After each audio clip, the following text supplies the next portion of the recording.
Right, Scrafters, we are on Cerulean Fall, Ladder Edition. For game one between Latios and Tahn. Tahn are Zerg player in the top right, and Latios, of course, playing Terran in the bottom left. Yeah, best of 5. Yeah, GLHF, all good. Latios with this unusual depot placement rather than putting it here, which is very much the more standard thing against Zerg. Whoa, okay. So no attempt to wall off here, and I just think it's trouble, you know, against the Zerg. Why wouldn't you just build a wall? Why wouldn't you just always build a wall? I have a sneaking suspicion my webcam's just died. I really do need to get a new webcam. That one is definitely on its way out. But anyway, yeah, it is hatch first for Tahn. So it's not going to be a big flood of lings super early or anything like that. This is a bizarrely early engineering bay. And I'm not really sure what that's for. You know, you build an engineering bay for 2 reasons. It's to get upgrades for your Marines, or it's to allow you to build missile turrets. You're not going to need turrets. It's only, you know, we're 2 minutes deep. There aren't going to be mutas turning up until close to 5 minutes. You know, Zerg needs lair, and they need ideally to be on 3 bases before they get mutalisks out. I mean, you might get some weird Zerg play where they build some mutas, try and power mutas off 1 base, and there'll just be so few of them it wouldn't really hurt. So yeah, he's queued up the upgrades here, but you know, we've seen this before. This focus on upgrades, units are more important than upgrades. So I'd much rather this engineering bay was another barracks. You know, 50% more Marines. There isn't an upgrade that increases your DPS by 50% or your health by 50%. There just isn't. So this money is better spent on another racks and just having more.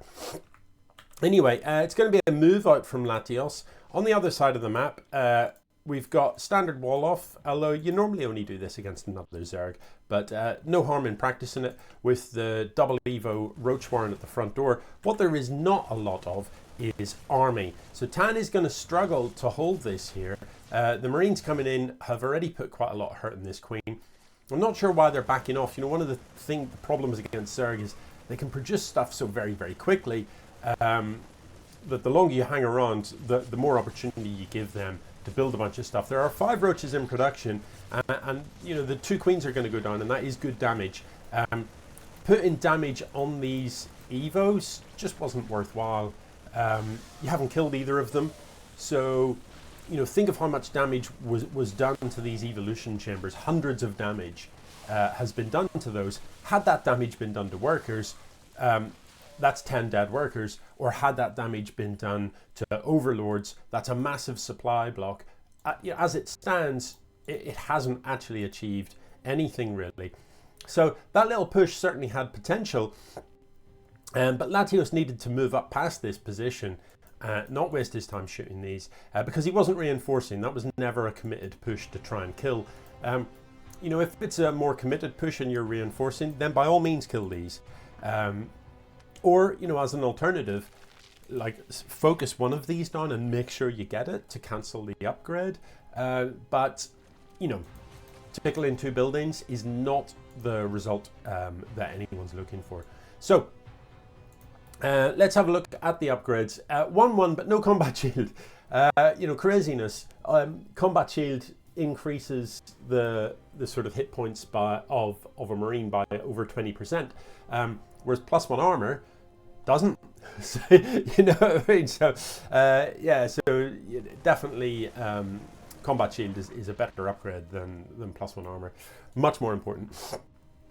Anyway, Latios is doing a reasonable job of macroing with this base. kind of not saturated yet, but there are still SEVs in production. Slightly supply blocked there, having to drop the extra supply. That is one of the nice things about Tahn. Find yourself supply blocked if you've got enough energy on an orbital command. You can drop extra supply. Slightly concerning that he's had to do that 3 times already at the 7-minute mark, but normally it's your get out of trouble card. Hydra then is done here for Tahn, and that's quite a lot of roach. You know, looking at the army supply, he is well in front, so you kind of suspect that, although he has just started 2-2, which is a bit weird, you know, looking at the build, the way it stands at present, what you would expect to be about to happen is a single round of Hydras to stand behind the roaches and then press go.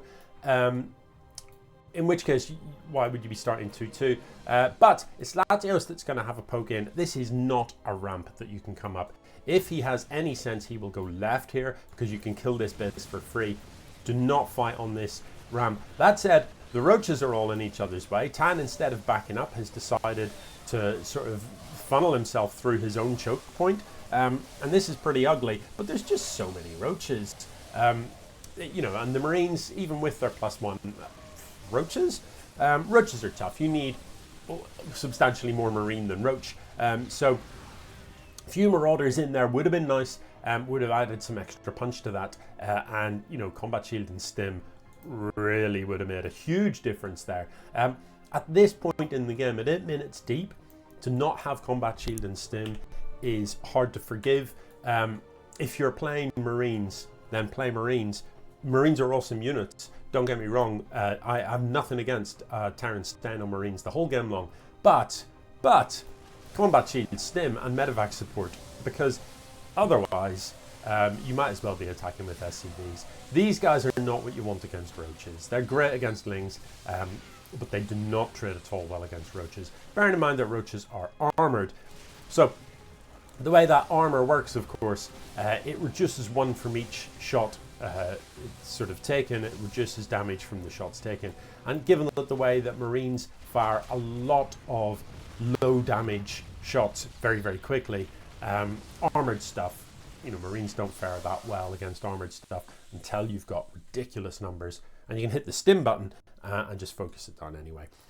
So there's no way Latios can do anything about this. I don't know why the roaches aren't already just in. You just need to move these forward, because look, these guys are literally just chilling. Half your army is doing nothing at this point.